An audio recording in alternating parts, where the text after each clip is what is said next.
Tolee, ashamaa akkam jirtu maatii qubee baradhaatiyoo biyya keessas biyyalas kan jirtan bakka jirtanitti nagaan isiniif haa ta'u jedha. Har'a deebiin jira jechuudha. Har'a barnoota afaan Oromoo waliin baranna hanga dhumaatti nu waliin ta'a. Namoonni haaraa taatan chaanaalii kanaaf sabiskiraayib gochuu hin dagatinaa. Akkasumas namoota birootiif illee sheerii godha jechuudha. Viidiyoo kana laayik godhaa jalqaba namoota hedduu akka ga'u jechuudha. Kanaafuu sirriitti waliin baranna hanga dhumaatti nu waliin ta'an jedha. Tole har'a asuma irratti akkuma ilaallu jechuudha sagaleewwan garaagarummaa isaanii sagalee gabaabaa, sagalee dheeraa, sagalee jabaa jechuudha. Jechoota irratti garaagarummaa isaanii yeroo jechoonni sagalee irratti yeroo uumamu jechuudha. Jechoota irratti sagaleen yeroo uumamu garaagarummaa isaanii akkamitti akka ta'e jechoota waliin barreessaa ilaalla jechuudha. Kanaafuu hanga dhumaatti na waliin ta'a. Namoonni dubbisarra jirtanis ta'e namoonni barreeffama barreessaa jirtan sagaleewwan kan adda baasuu isin fayyada waan ta'eef hanga dhumaatti garaagarummaa isaanii waliin ilaala deemna jechuudha. Sirriitti na hordofaa jedha. Akkasumas namoonni haaraa taatan chaanaalii kanaaf sabiskiraayib godhaa maatii ta'a jenna. Akkasumas viidiyoo kun namoota birootiif illee sheerii godhaa jechuudha. Kanaafuu sagaleewwan qubee baa asuma irratti akkuma ilaaltan jechuudha. Sagaleewwan qubee baa waliin ilaallaa. Yeroo gabaabbatu baa maal ta'a? Baa, bee, bii, boo, buu. Jarreen kun sagalee gabaabaa jenna. Yeroo dheeratu baa, bee, bii, boo, buu. Kuni sagalee jecha dheeraati jechuudha. Kun immoo jabaadha. Yeroo jabeessinu akkamitti jabeessina? Ba. Agartanii? Kana baan jedhee kana garuu ba. Agartanii garaagarummaa isaa garaagarummaa sirriitti qaba. Kana xiyyeeffannaadhaan adda baasa jechuudha. Inni kun immoo be, bi, bo, bu. Haala kanaatiin adda baasa jechuudha. Kanaafuu yeroo jechoota dubbistan illee ta'e jechuudha. Namoonni barreeffama irra jirtaniif yeroo jechoota dubbistan jecha san dubbisuu qofa illee osoo hin ta'in sagaleewwan isaanii osoo adda baasaa ta'u jechuudha. Gosa gosaan fakkeenyaaf yeroo dheeratu sagalee kana irratti dheerachuu xiyyeeffachaatu osoo dubbistanii barreeffama isinii salphatee ta'e yaada. Kanaafuu haala saniitiin mee shaakala yeroo jechoota dubbistan haala saniitiin osoo dubbistan bareedaadha. Mee jecha tokkoffaa mee jecha gabaabaa fakkeenyaaf barana jechuudha. Qubee baa irratti qofa na xiyyeeffadha. Ishis qubee baa qofa na adda naamaastan sagaleewwan kaawwan isaa ta'u qubee baa qofa asirratti amma jecha barana jedhu kana biratti baarana. Amma baa maadhas bira baan dheeraadha. Yeroo dheeratu maal ta'a? Baa. Yeroo jabaatu ba. Kanaaf amma baarana kan jedhu baa gabaabaadha jechuudha. Tole gabaabaadha jechuudha. Namni gabaabaadha jettaa sirriidha. Kanaafuu baa kan jedhu sirriidha jechuudha. Kan biraa baala kan jedhu gabaadha moo dheeraadha? Baala. Mee sagaleewwan sadeen kana keessaa kam isinitti fakkaatame? Baa ishee kana jechuudha. Dheeraadha. Kanaafuu haala saniitiin adda baasa jechuudha. Mee kan biraa booda, boo. Isa kam isinitti fakkaata? Jarreen kana keessaa kanamoo kam jedhame? Boo jennu dheeraadha jechuudha. Haala kanaatiin sagalee dheeraa fi gabaabaa garaagarummaa isaa adda baasaa adeemu jechuudha. Jechoota irratti garaagarummaa isaanii. Jecha biraa fakkeenyaaf daabboo jennu. Daabboo, boo jennu kam isinitti fakkaatame sadee kana keessa? Daabboo, boo jennu jabaadha jechuudha. Daabboo. Kanaafuu ni dheeressanii ni jabeessan jechuudha. Jabeessanii haala kanaatiin barreessitu jechuudha. Kan biraa deemuu kan jedhu amma dee kan jedhu dhiifama. Deemuun daarratti. Beekaa na fudhadhame. Bee yeroo jennu maal jechuudha? Beekaa kan jedhu sagalee kamidha jechuudha? Bee. Ishee tana jechuudha. Bee. Kanaafuu dheerataa jechuudha bee irratti. Haala saniitiin adda baasni jechuudha. Kan biraa biyya kan jedhamu maal isinitti fakkaatame? Bii irratti hin jabaatamu hin gabaabbatamu hin dheerata? Bii. Hin jabaata hin jabaatu. Jalqaba irratti hin jabaatu. Jalqaba irratti yeroo barreessitan haala kanaatiin hin barreessu. Yeroo kamiyyuu dubbifama kamiyyuu jalqaba irratti hin jabaatu. Ni gabaabbata yookiin ni gabaabbata yookiin dheerata malee hin jabaatu jechuudha. Kanaafuu biyya hojii namni bii maal jechuudha? Gabaabduudha jechuudha. Haala saniitiin adda baasnamee obboleessa jennu. obbo bo yoo jennu maal jechuudha? Ni jabaata jechuudha. Obbo yoo jettan ammoo boorratti ni jabaata jechuudha. Obboleessa. Ishee kan biraame buusuu yoo jennu ammoo buu jabaadha moo gabaabaadha moo kam isinitti fakkaatame? Buusuu yoo jennu sadeen kana keessa maal isinitti fakkaata? Buu yeroo jennu ni dheerata jechuudha. Kanaafuu namni dheeraadha jettan sirriidha. Suu suunis dheeradha. Haala saniitiin adda baasa. Kanaafuu ammoo sagalee buu of adda baastan ishee biratti ammoo buu jarreen qubee sagaleewwan qubee baa qofa adda baastan asirratti jechuudha. Kanaafuu sagalee qubee baa qofa yaalaa jirra waan ta'eef jechuudha. Kanaafuu yeroo jabaatu yeroo gabaabbatu tokkoon isaanii sagaleewwan qubee baa adda baastan jechuudha ishee haala saniitiin jarreen kana adda baastan jechuudha. Kanaafuu haala saniitiin yeroo kamiyyuu jechuudha yeroo barreessanis ta'e yeroo dubbistan sagaleewwan kana jechuudha. Sagaleewwan jechoota gosa sadii amma gabaabaa, dheeraa, jabaa yeroo jennamu kanaafuu jechoota sadii adda baastanii jechuudha. Jechoota kana sirriitti isinii gallaan jecha sadii dandeessanii jechuudha barreessus ta'e dubbisuu jechuudha. Kanaafuu jarreen hafan immoo irraa butaa fi hudhaan salphaadha isaanii jarreen kana sirriitti adda baasanii yeroo baay'ee baay'inni keessan kan dogongortan sagalee gabaabaa, dheeraa fi jabaa irratti jechuudha. Kanaafuu irraa butaa hudhaaf illee rakkoo hin qabu yeroo itti aanutti immoo isiniifan hojjedha jechuudha. Isiniifan gadhiisa. Kanaafuu haala kanaatiin adda baasna jechuudha. Mee kan biraa jecha lamaan tokko isinitti himee gara itti aanutti deemnaa. Boqonnaa yeroo jennu amma maal isinitti fakkaata? Boorratti boqonnaa yoo jennu boommaa jedhas bira. Mee koomentii irratti na barreessaa mee boqonnaa kan biraa bitaa bitaa jettan biimmaa jedhas dheeraadha moo jabaadha moo gabaabaa jedhu koomentii irratti na barreessa jechuudha. Kutaa dabre koomentii keessan isinii hojjedheen jira baay'inni keessan namoonni muraasni baay'inaa miti namoota muraasa qofa kan shaakale. Kanaafuu isinillee mee koomentii irratti shaakala jechuudha.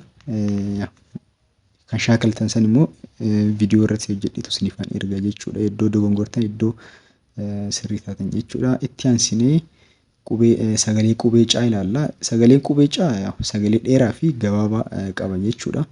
Sagalee jabaa irratti baay'een qabu. Kanaafuu dheeraa kanaa fi gabaabaa adda baasnaan sagaleewwan qubee caatiin uumaman adda baastan jechuudha. Kanaafuu caa yeroo gabaabbatu caa, cee, cii, coo, cuu jenna. Yeroo dheeratu caa, cee, cii, coo, cuu jennee haala saniitiin adda baasna jechuudha. Kamee jechoota ilaallaa qubee caatiin ijaaraman. Fakkeenyaaf boca yoo jennu amma gabaabaadha moo dheeraadha caan boca. Boca yoo jennu caan maalidha? Gabaabaadha jechuudha. Caa yoo jettan ammoo caan hin dheeranne as biratti ni gabaabbatte jechuudha. Haala saniitiin boca haala kanaatiin barreessinaa. Kan biraame cabee yoo jennu amma cabee caammaadha. Dheeraadha mooti gabaabaadha. Caa yoo jettan gabaabaadha. Ceekuu yoo jennu maal isinitti fakkaatame? Ceekuu cee yoo jennu maal jechuudha? Dheeraadha. Cee yeroo jettan ni dheerata jechuudha. Cee kanaafuu cee irratti ni dheerata jechuudha. Kanaafuu sagalee qubee caa haala kanaatiin yeroo dheeratu adda baasna jechuudha. Kan itti aanu caalaa yeroo jennu caalaa yeroo jennu maal ta'a jechuudha? Caanii ni dheerata jechuudha. Caa laa haala kanaatiin adda baasna jechuudha. Ifama. Kan itti aanu ciisuu yeroo jennu cii yeroo jennu isa kana immoo kamitti fakkaatame? Cii ishee kana jechuudha. Cii yeroo jennu ni dheerata jechuudha. Suu kan biraa cimaa yeroo jennu cimaadha. Cimaa yoo jennu amma cimaadha dheeraadha moo gabaabaa isinitti fakkaata? Cimaa cii hin jenne maal hin jedhee cii yoo jettan gabaabaadha jechuudha. Cimaa haala kanaatiin sagaleewwan qubee caatiin jechoota of keessaa qaban haala kanatti adda baasuu ni dandeenya. Cufee yoo jennu cufe cuun dheeraadha inni dheeranne. Cufe haala kanaatiin gabaabassanii cuu irratti barreessuu ni dandeessu. Kanaafuu sagaleen qubee caa asumarratti nu haa ga'u. Itti fufnee sagalee qubee daa ilaalla jechuudha. Sagalee qubee daati ilaalla. Daan yeroo gabaabbatu, yeroo dheeratu, yeroo jabaatu sagaleewwan jechoota of keessaa qaban wal ilaalla jechuudha. Daan yeroo gabaabbatu daa, dee, dii, doo, du. Yeroo dheeratu daa, dee, dii, doo, duu jenna. Yeroo jabaatu da, de, di, do, du. Inni haala kanaatiin adda baasna jechuudha. Mee jechoota walii ilaalla. Sirriitti dhaggeeffadhaa jechuudha. Mee jechoota tokkoffaan deebii yoo jennu amma as biratti deem maalidha? Deebii. Dee yeroo jennu maal jechuudha? Dheeraadha jechuudha. Dee jechuudha. Bii kunis dheeraadha. Kan biraa hidda yoo jettanu hidda da yoo jennu agartanii dheeraadha, jabaadha jechuudha. Ni jabaata. Da yoo jennu ni jabaata jechuudha. Haala saniitiin daa irratti jabeessitan jechuudha. Kan biraa diimaa yoo jennu dii yeroo jennu maalidha? Gabaabaadha moo dheeraadha? Dii. Isa kana moo isa kamtu ta'amee lamaan kana keessaa dii yoo jennu dheeraadha jechuudha. Ni dheeressan diimaa haala saniitiin barreessan jechuudha. Kan biraa foddaa yoo jennu foddaa da yoo jennu maal as biratti amma daa irratti maal ta'e? Ni gabaabbate moo ni jabaate? Da yoo jettan isa kana da yoo jennu kana garuu da foddaa da yoo jettan isa kana da yoo jennu isa kana jechuudha. Kanaafuu garaagarummaa isaa sirriitti xiyyeeffadhaatu adda baasa jechuudha. Kanaafuu foddaa jennee haala kanaatiin adda baasna jechuudha. Kanaafuu sirriitti dhaggeeffadhaa itti fufnaa. Kan itti aanu qubee faatii ilaalla jechuudha. Mee kan qubee faa immoo jechoota yeroo gabaabbatu maal jenna? Faanii, faa, fee, fi, foo, fu. Yeroo dheeratu faa, fee, fi, foo, fuu. Yeroo jabaatu immoo fa, fe, fi, fo, fu. Yeroo baay'ee sagaleen qubee faatiin uumaman yeroo jabaatu baay'ee itti fayyadamnu. Garuu jechi tokko jira kan yaadadhu caffee yoo jettan ni jabaata fee irratti caffee.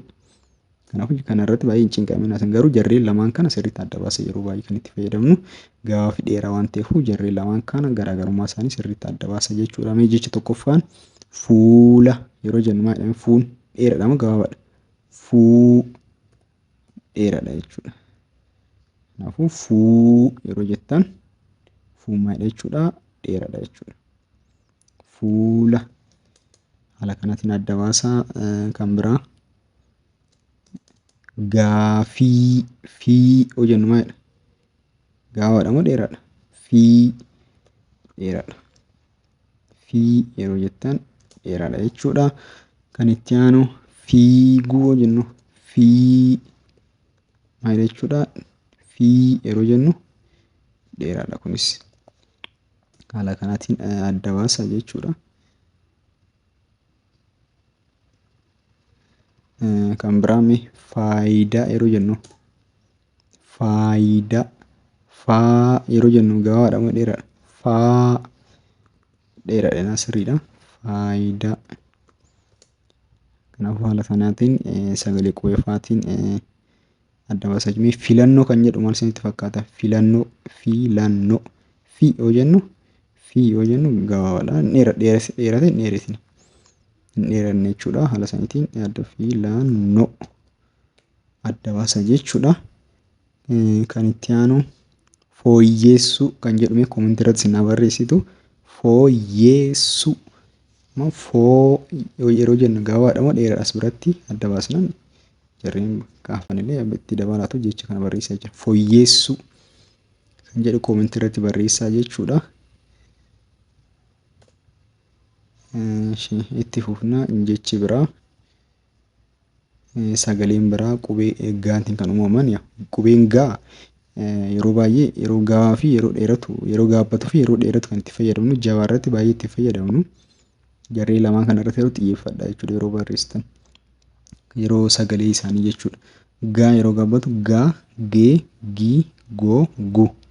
Yeroo dheeratu gaa, gee, gii, goo, guu. Yeroo jabaatu ga, ge, gi, go, gu. Yeroo jabaatu jechi tokko fakkeenyaaf jechi tokkoffaan dargaggeessa yeroo jettan amma dargaa ge yoo jettan ni jabaata jechuudha. Asirratti ni jabaata. Haala sanaatiin adda baasaa. Jarree lama irratti xiyyeeffadhaa sirriitti baay'inaan yeroo gaabbatuu fi yeroo dheeratu achirratti xiyyeeffadhaa jechuudha. Tole haala saniitiin xiyyeeffadhaa. Mee jechoota muraasa ilaalama yeroo gaabbatuu fi yeroo dheeratu jechoota tokkoffaan qubee gaatiin uumamu mee gaala kan jedhu maal isinitti fakkaata? Gaa yeroo jennu maal ta'e jechuudha? Dheerate jechuudha. Gaala yoo jennu gaala jechuudha. Gaala. Gaafii yeroo jennu gaafii yeroo jennu maal jechuudha? Gaammaadha dheerateedha jechuudha. Gaa achi booda fiin illee dheerata booda fii kan biraa ganama yoo jennu gaan dheeraadha. As keessaa mee kam isinitti fakkaata? Gaa yoo jennu ganama kan jechi jedhu gaabaadha. Ganama yeroo jennu gaabaadha jechuudha. Kan biraa mee fagoo yeroo jennu goo yeroo jennu maal jechuudha? Goo maalidha? Dheeraadha jechuudha. Goo yeroo jennu dheeraadha. Kan biraa guutuu jennu guu maalidha jechuudha? Dheeraadha jechuudha. Guu ishee kana jechuudha. Guu yeroo jennu dheerata jechuudha. Agartanii? Kanaafuu sagaleewwan tokkoon qubee gaa qaban kana jechoota adda baasan jechuudha yeroo uumamu. Kanaafuu mee jecha isinifan dubbisaa mee isin adda baastan jechuudha. Tokkoffaa maal jettanii? Geejjiba kan jedhu gee maal isinitti fakkaata? Gaabaadha moo dheeraadha? Ishee kan itti aanu gootummaa kan jedhu mee goommaadha dheeraadha moo gabaabaadha? Kana adda baasaa ta'u mee koomentii irratti shaakala jechuudha. Koomentii irratti naa barreessaa yookiin dabtara keessan irratti shaakaluu ni dandeessu. Itti aansinee qubee haa ilaalla. Sagaleewwan qubee haa ilaalla. Qubeen haa illee akkuma qubee gaa jechuudha. Yeroo baay'ee qubee yeroo jabaatu itti fayyadamnu. Kanaafuu sagalee gabaabaa fi dheeraa irratti adda baasa jechuudha. Sirriitti sagaleewwan garaagarummaa isaanii jarreen lamaan kana adda baasa jechuudha. Yeroo gabaabatu haa, hee, hii, hoo, huu jenna. Yeroo dheeratu haa, hee, hii, hoo, huu jennee haala kanaatiin adda baasna jechuudha. Haala kanaatiin adda baasna. Mee jechoota ilaalla. Tokkoffaan haala yeroo jettan maal isinitti fakkaata? Haan dheeraadha moo gabaabaadha? Haala lamaan kana keessaa maal isinitti fakkaata? Haa yeroo jennu maalidha jechuudha? Ni dheerata. Haa yeroo jettan ni dheerata jechuudha. Haa haala kan dheeressinii barreessina. Kan biraa hedduu jennu hee dheeraadha jechuudha. Du jennu gaabbataa. Kan biraa hoolaa jennu hoolaa yeroo jennu hoo maal jechuudha? Dheeraadha jechuudha. Kan itti aanu hiriyaa yoo jennu hii jenna moo hii jenna? Hiriyaa yeroo jettan hii ni gabaabbata jechuudha. Hii rii yaa haala kanatti adda baasa. Kanaafuu isin akka adda baastan kanan barbaadu sagaleewwan qubee haa irra jiran jechuudha. Yeroo gabaabatuu fi yeroo dheeratu adda baastan jechuudha. Kan biraa mee hubachuu kan jedhu dheeraadha moo gabaabaadha? Hubachuu yeroo jennu maal jechuudha? Gabaabaadha. Hin jenne waan ta'eef hin gabaabsine hubachuu haala saniitiin adda baastan jechuudha. Kanaafuu yeroo kamiyyuu yeroo jechoota shaakaltan yeroo barreessan illee sagaleewwan kana sirriitti xiyyeeffattanii irra deddeebitanii osoo shaakaltanii sagaleewwan gabaabaa, dheeraa fi jabaa barreessuu isin rakkisu jechuudha.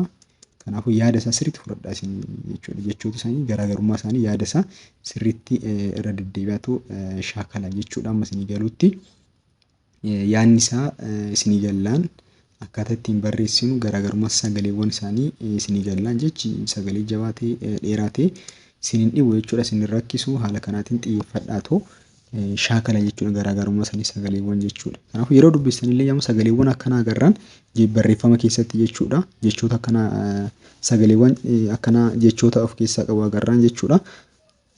Xiyyeeffannaadhaan barreessaa jechuudha. Xiyyeeffannaa yeroo barreessanitti yeroo dubbisanis ta'e jechuudha wanti hubachuu qabdan baay'inaan jechuudha yeroo barreessitan ifama yeroo dubbistan jechuudha. Dubbisuu qofaaf hin dubbisinaa. Dubbisuu qofa waan isin jedhu jechoota sagaleewwan isaanii ilaalatu yeroo dheeraa iddootti dheeratutti sagalee akkana qaba yeroo dheeratu jettanii yeroo dubbistan haala saniitiin xiyyeeffachaa osoo dubbistanii dhugaa dubbachuudha barreeffamni isin rakkisu maaliif jechoota yeroo dubbistan sagaleewwan isaanii shaakalaa waan deemtaniif adda baasaa waan deemtaniif sagaleewwan san yeroo barreessitan yaadachaa deemtan jechuudha jechoota san yeroo shaakaltan jechuudha. Kanaafuu yeroo dubbistan sagaleewwan ilaalaatu jechuudha sagaleewwan jabaa dheeraawwan san ilaalaatu osoo shaakaltanii barreeffamni isin rakkisu jettee yaada. Haala saniitiin shaakala jechuudha. Mee kan itti aanu qubee jaa ilaallamee jaa ilaallee xumurra. Jaanii akkuma qubee haa sagalee dheeraa fi gabaabaa irratti baay'inaan kan itti fayyadamnu sagalee jabaa irratti baay'ee hin jiru garuu jechoota jiramee muraasni itti aaname jechuudha. Tokkoffaan yeroo gabaabbatu jaa, jee, ji, joo, ju. Yeroo dheeratu jaa, jee, ji, joo, juu jennee dubbisna. Yeroo jabaatu ja jettanii je, ji, jo, ju jennee haala kanaatiin dubbisna jechuudha. Kanaafuu yeroo jabaatu fakkeenyaaf hojja jechuu dandeessa. Hojjechuu jechuu dandeessanii. Hojja yeroo jettan jamaa jechuudha ni jabaata. Hojja jaan ni jabaata. Kan biraa jijjiirama yeroo jettan jiirratti maal jechuudha jijji. Kana barreeffadhaa isin yeroo kamiyyuu yeroo barreessitan jechuun kan isin qunnamuu waan danda'uuf barreeffadhaa jechuudha. Jijjiiramuu hojjechuu yeroo jettan hojje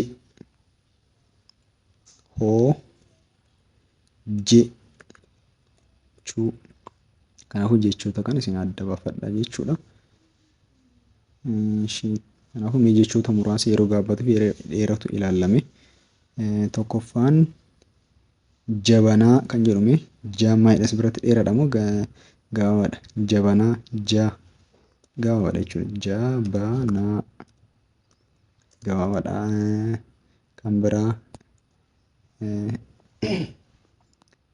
jaha yoo jennu jaha yoo jettamu jaha gabaabaadha. Kan biraa jeequu yeroo jettamu jee maal isinitti fakkaata? Dheeraadha dheerata jechuudha. Jee dheeraadha jechuudha. Kan biraa jiruu yoo jettan jiruu jiimaadha as bira jiruu jiimaadha gabaabaadha jechuudha. Jiruu gabaabaadha jechuudha. Kan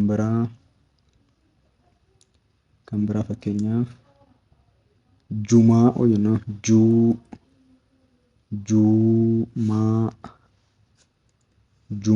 juumaa haala kanaatiin barraa jechuudha. Kanaafuu sagalee qubee jaa haala kanaatiin garaagarummaa isaa yeroo gabaabatu fi yeroo dheeratu jechoota yeroo dubbistanillee jechuudha. Bifa kanaatiin sagaleewwan uumamu yeroo agartanillee jechuudha. Xiyyeeffannaadhaan osoo dubbistan baay'ee gaariidha jechuudha. Kanaafuu qubee baadhaa kaasnee hanga qubee jaa sagaleewwan yeroo gabaabatu fi yeroo dheeratuu fi yeroo jabaatu garaagarummaa isaanii walii ilaalle jechuudha. Kanaafuu isin irra deddeebi'atu sirriitti amma isinii galuutti irra deddeebitanii osoo shaakaltan jechuudha. Namoonni barreeffama irratti jechuun gabaabaa fi dheeraa isin rakkisu jabaallee isin rakkisu jechuudha. Haala kanaatiin sagaleewwan kan adda baastanii barreeffama osoo shaakaltan isinii gaariidha jettee yaada. Kanaafuu barnoonni keenya irraa kana fakkaata. Hanga dhumaatti waan dhaggeeffataniif galatoomaa jedha. Kutaa itti aanu immoo qubee itti aanu immoo hanga isaa kan jiran immoo kutaa itti aanutti isiniif hanga dhiise jechuudha. Kanaafuu jarreen kana isin amma sanitti sirriitti adda baasaatu shaakala jechuudha. Irra deddeebi'aa shaakala yeroo qabdanitti sa'aatii boqonnaa qabdanitti jechoota kana shaakala jechoota biraallee shaakala jechuudha. Kanaafuu yeroo kamiyyuu jechuudha afaan Oromoo yeroo barreessanis ta'e yeroo dubbistanis ta'e jechuudha. Waan barattan kana maal gochuu qabdu shaakaluu qabdu jechuudha. Sa'aatii boqonnaa qabdanitti shaakaluu qabdu jechuudha. Kanaafuu haala saniitiin shaakalaatu shaakalan jedhe jechuudha. Akka jirtanitti hamaafafee isinirraa qabuun jedha. Kanaafuu hanga wal agarruutti nagaan haa ta'aa galatoomaa jedha.